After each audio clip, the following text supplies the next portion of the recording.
Good morning. Today, let's learn about nouns and the kinds of nouns. Firstly, what is a noun? Noun is the name of a person, place, animal, thing, or an idea.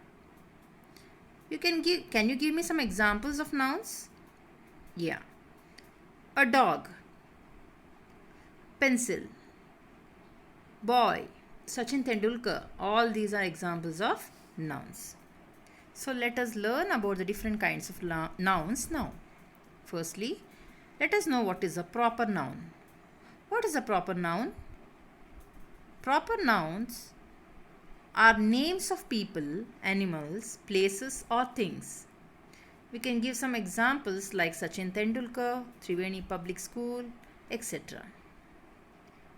One thing we have to remember that proper nouns should always start with capital letters.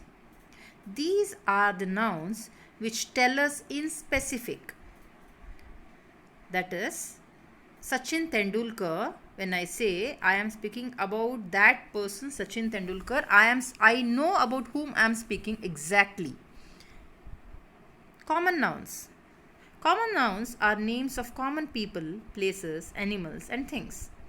Example, boy, dog, pencil, park.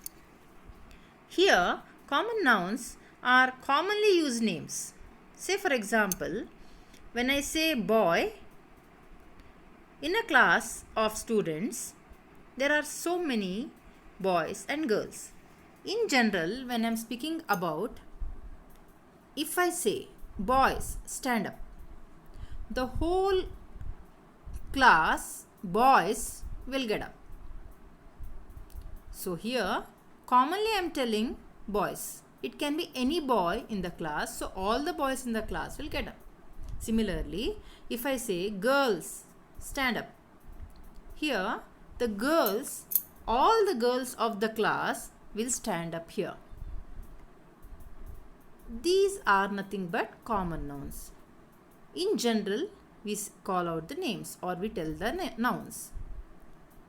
When we are very specifically telling, say for example, there is a girl by name Vasuki. Okay, when I say Vasuki, stand up, the girl whose name is Vasuki gets up, she stands. So the other girls will be seated in their place. So this is the difference. I think you got the difference between the proper nouns and the common nouns.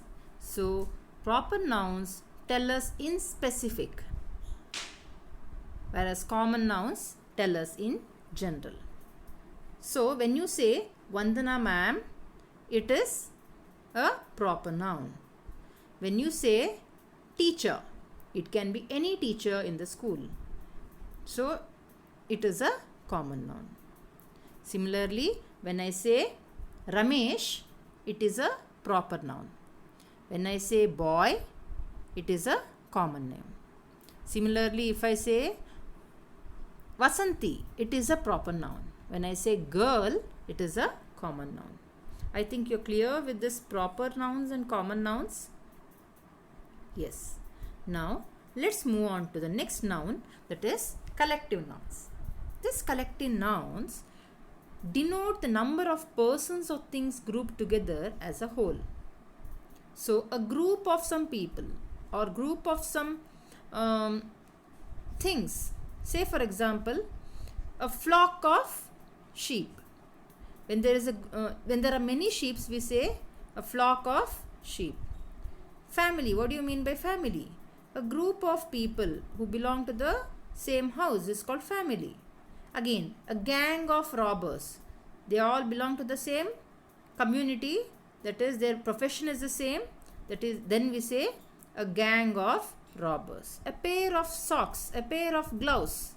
So these are few collective nouns. Next, let us move on to material nouns. What do you mean by material nouns? Material nouns denote substances of which things are made. Say for example, let us take your pencil box. What is the material your pencil box is made of? It might be made up of plastic, So what is the material noun here? Plastic. Or it might be made up of some metal. So might be iron. So we say iron is the material noun. Or it might be, these are the two possibilities. If I say, just look into your bag. So what is the material of your bag? It might be resin, or it might be plastic, or it might be cloth. So these are nothing but material nouns. So gold, silver, cotton, glass, wool, iron, these are few material nouns. So now here we have a flow chart of nouns. So first is proper noun, common noun, collective noun, material noun, which we have already dealt with. Now let us see and learn about abstract and concrete nouns. What is an abstract noun? This abstract noun denotes name of some quality, state or action. They cannot be seen or touched. Abstract noun is nothing but feelings. You will only feel it, but you will not be able to see or touch it. So such nouns are called as abstract nouns. When we say about some quality, the quality can be cleverness, your cleverness. Can you see the cleverness or touch cleverness? No. It can only feel that he is very clever, he is good at, or his goodness. Goodness also is a quality which you can't see or touch. Kindness, wisdom, or it can be some state like poverty, youth, childhood, boyhood, death, sickness, or some action like laughter, theft, movement, flight, revenge. All these are abstract nouns.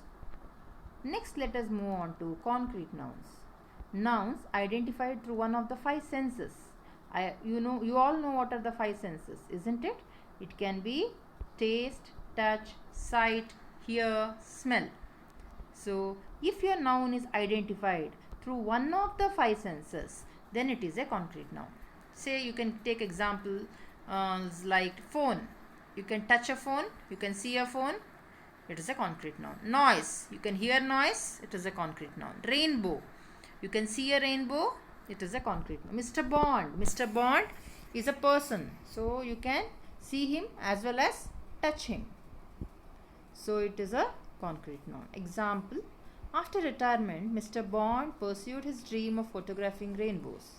So here, dream, retirement are abstract nouns. You can't see a dream or you can't see the retirement. These are both abstract nouns. Mr. Bond, rainbows are nothing but concrete nouns. So these are about the different kinds of nouns.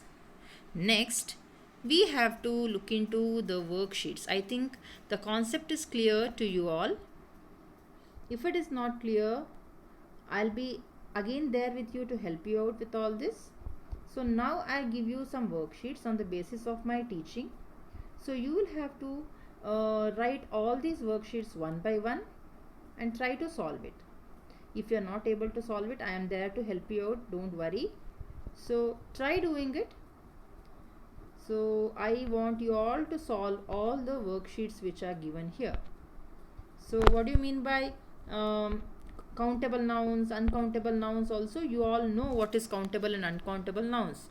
The nouns which can be counted is known as countable nouns. The nouns which you cannot count, that is, say for example, sugar or salt, oil, all these are uncountable nouns. The nouns which you can count, the things which you can count, you have a bag, or you have a blanket, you have a book, all these are countable nouns. So this completes our lesson 1. I expect you all to solve the worksheets and I'll return back to you the next class. Thank you so much.